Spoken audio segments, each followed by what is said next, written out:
نبی کریم صلی اللہ علیہ وآلہ وسلم نے فرمایا، جب اللہ تعالیٰ کسی بندے سے محبت فرماتا ہے تو اسے نرم مزاج بنا دیتا ہے۔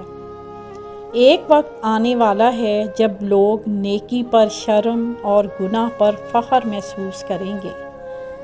بلا شبہ تم میں سے مجھے سب سے زیادہ محبوب وہ ہے جن کے تم میں سے اخلاق اچھے ہیں۔ دوسروں کے بارے میں اچھا گمان رکھنا بہترین عبادت ہے۔ لوگوں پر ایک زمانہ ایسا آئے گا کہ انسان کوئی پرواہ نہیں کرے گا کہ جو اس نے حاصل کیا وہ حرام سے ہے یا حلال سے ہے۔ غصہ شیطان سے اور شیطان آگ سے پیدا کیا گیا ہے اور آگ پانی سے بجھائی جاتی ہے۔ جب تم میں سے کوئی غصے میں ہو تو اسے وضو کر لینا چاہیے۔ ہم آپ کے خیالات آج کے موضوع پر سننا چاہتے ہیں۔ آپ اس تعلیم کو اپنی زندگی میں کیسے شامل کرتے ہیں؟ اپنے خیالات نیچے دیے گئے کومنٹس میں شیئر کریں۔